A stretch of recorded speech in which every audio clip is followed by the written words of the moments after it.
নবীজি বলছেন আমি যখন মেরাজের রাতে গিয়েছি আমাকে আল্লাহ পাক কিছু আযাব দেখিয়েছেন। কি দেখেছেন ভাই? আমরা দোয়া করি আল্লাহ পাক এই আযাবগুলো থেকে আমাদেরকে বাঁচান এবং যে পাপের কারণে এই আযাব হয় সে পাপ থেকে আমাদেরকে বাঁচান। বলেন আমিন।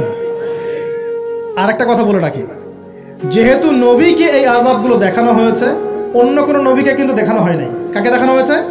আমাদের নবীকে। তার মানে এই পাপগুলো এবং এই আযাব আমাদের উম্মতের মধ্যেই বেশি থাকবে। বুঝতে পারছেন না মনে হয়? এই আযাব এবং পাপগুলো কি অন্য কোনো নবীকে দেখানো হয়েছে? আমাদের নবীকে দেখানোর কারণ কি? কারণ আপনার উম্মতের মধ্যে এই পাপগুলো ছড়াবে বেশি এবং আপনার উম্মতের একটা অংশ এই আযাবগুলো ভোগ করবে। কি আযাব? নবীজি যাচ্ছেন, দেখছেন, যুবকরা শোনো ভালো করে, নবীজি দেখছেন একটা চুলা। কি ভাই? তন্দুর রুটি দেখেছেন যে চুলায় রান্না করে, ঠিক ওই রকম শব্দই হাদিসে এসেছে, তন্দুর। এই চুলা এমন চুলা যার মাথাটা হচ্ছে সরু, নিচের দিকটা মোটা, নিচে আগুন জ্বলছে, ভিতরে কিছু মানুষ আছে, নিচ থেকে আগুনের দাবদাহ আসছে। যখনই আগুন আসছে জাহান্নামের, তখন তারা ধাউ ধাউ করে উপরে উঠছে, আবার যখন আগুন নেমে যায় তখন তারা নিচে নেমে যায়। নবীজি মর্মান্তিক দৃশ্য দেখে বললেন যে এরা কারা যাদেরকে এমন আযাব দেওয়া হচ্ছে?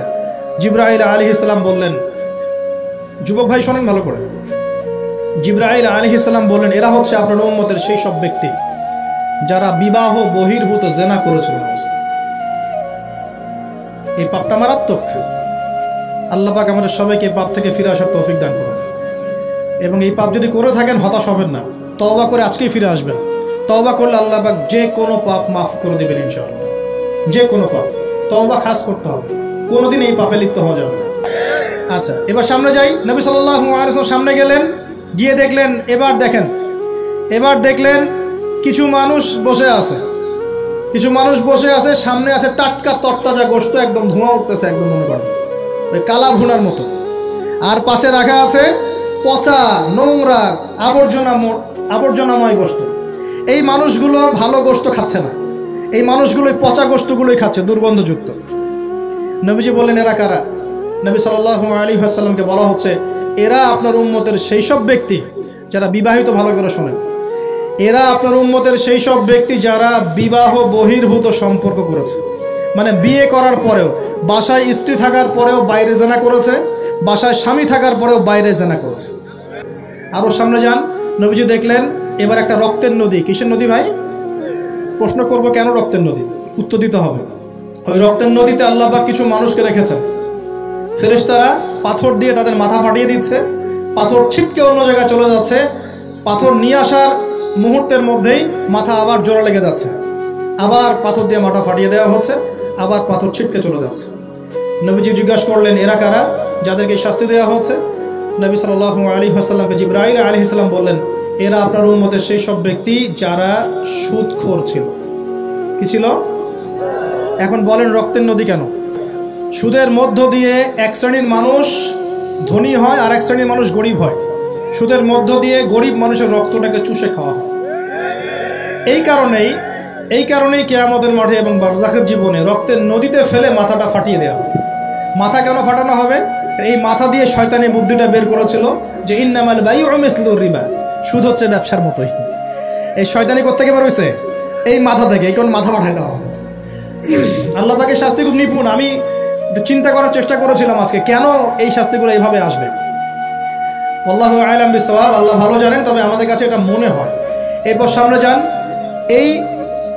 এই পাপের কারণেই আরও কিছু মানুষকে শাস্তি পেতে দেখা গেছে। নবীজি দেখেছেন আরও এক শ্রেণীর মানুষ যাদের পেটটা ফুলে আছে।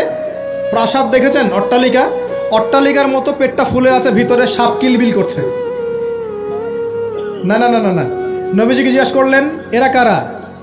এই হাদিসেও আছে এরা ছিল আপনার উম্মতের সুদখোর ব্যক্তিরা, পেটের ভেতর সাপ কিলবিল করছে।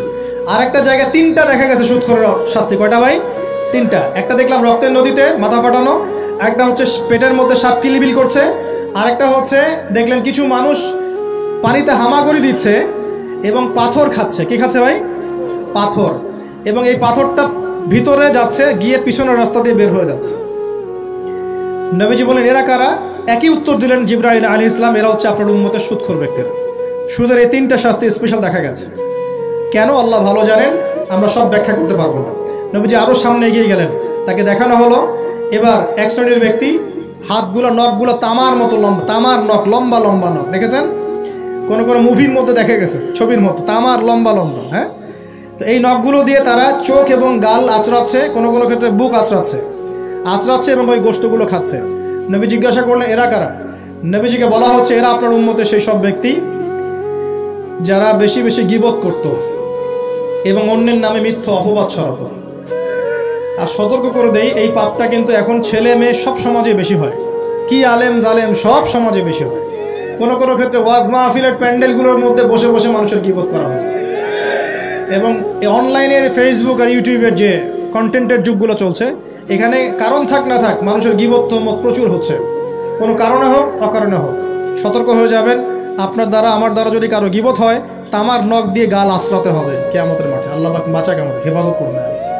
এবং এই পাপের আরেকটা শাস্তি দেখা হয়েছে, ওই যে নিজের ভাইয়ের গোশত ছিঁড়ে ছিঁড়ে খাচ্ছে। এক শ্রেণীর মানুষকে আগুন খাওয়ানো হচ্ছে এবং আগুনগুলো পিছনের রাস্তা দিয়ে বের হয়ে যাচ্ছে। জিজ্ঞাসা করা হলো তারা কারা? নবীজিকে বলা হচ্ছে এরা আপনার উম্মতের সেই সব ব্যক্তি যারা এতিমের মাল ভক্ষণ করত, এতিমের মাল অন্যায়ভাবে ভক্ষণ করে খেয়ে ফেলত। আছে কি নাই সমাজের মধ্যে? নবীজি আরও সামনে গেলেন, দেখলেন এক শ্রেণীর মানুষ কাঁধে অনেক বোঝাগুলো হালকা করার বদৌলতে উল্টা তারা বোঝা হালকা না করে আরও কিছু বোঝা ঘাড়ে নিচ্ছে, লাকড়ির বোঝা ঘাড়ে নিয়ে পথ চলার চেষ্টা করছে, কিন্তু পথ চলতে পারছে না। নবীজি বলেন এরা তো অদ্ভুত, এরা তো চাইলে বোঝা হালকা করে চলতে পারত, বোঝা আরও নিয়ে চলছে কেন? নবীজিকে বলা হচ্ছে এরা আপনার উম্মতের সেই সব ব্যক্তি যারা দায়িত্ব যতটুকু নিয়েছিল অতটুকু তো পালন করতে পারতই না, আরও দায়িত্ব চেয়ে নিত মানুষের কাছে। এবার সামনে গেলেন, দেখলেন এবার তো মুশকিল। সামনে গিয়ে দেখলেন এক শ্রেণীর মানুষ, কয়েকটা মানুষ না, এক শ্রেণীর মানুষ যাদের জিহ্বাগুলোকে, ঠোঁট আর জিহ্বাগুলোকে আগুনের কেচি দিয়ে কেটে ফেলা হচ্ছে। নবীজি বললেন এরা কারা?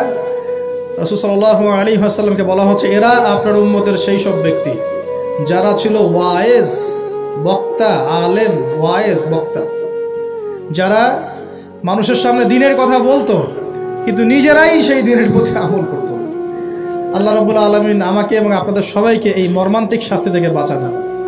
যা বলবো তার উপর আমল করার তৌফিক দান করুন, যা জানবো তার উপর আমল করার তৌফিক দান করুন। যা বলি আমল করি না সেটা প্রয়োজনে বলার দরকার নাই, সেটা আমল করি না সেটা প্রয়োজনে বলার দরকার নাই। আল্লাহ পাক আমাদেরকে রাসূলের সুন্নাহ মাফিক দাওয়াতি কাজ করার তৌফিক দান করুন এবং এই শ্রেণীর বক্তার অন্তর্ভুক্ত হওয়া থেকে আল্লাহ পাক আমাদেরকে বাঁচান। এইভাবে তিনি আরও বেশ কিছু শাস্তি দেখলেন, তারপর তাকে ফিরিয়ে আনা হলো। এই মেরাজের ঘটনা এভাবে শেষ হলো। এখন এই পুরো মেরাজের ঘটনা আমরা যা শিখলাম, রাসূলুল্লাহ সাল্লাল্লাহু আলাইহি ওয়াসাল্লামের এই মেরাজ উম্মতে মুহাম্মাদের জন্য খাস কিনা, আমাদের জন্য খাস কিনা? এরকম ঘটনা কি বিশ্বে আর কোথাও ঘটেছে? এই পুরো হিস্ট্রির মধ্যে কি এরকম ঘটনা কখনো ঘটেছে? অন্য কোনো নবীর সাথে ঘটেছে? অন্য কোনো উম্মতের সাক্ষী আছে? আমরা সাক্ষী আছি, আমাদের নবীর সাথে ঘটেছে। আমাদের নবীর ক্ষেত্রে জীবনে এই বিস্ময়কর ঘটনা একবার ঘটেছে। আল্লাহ পাক কি কোনো নবীকে তার কাছে নিয়ে ওহী করেছেন? আসুন এই মেরাজে যে বিষয়গুলো আমরা শিখলাম, আমরা সবাই এর উপর আমল করার চেষ্টা করি। আল্লাহ পাক তৌফিক দান।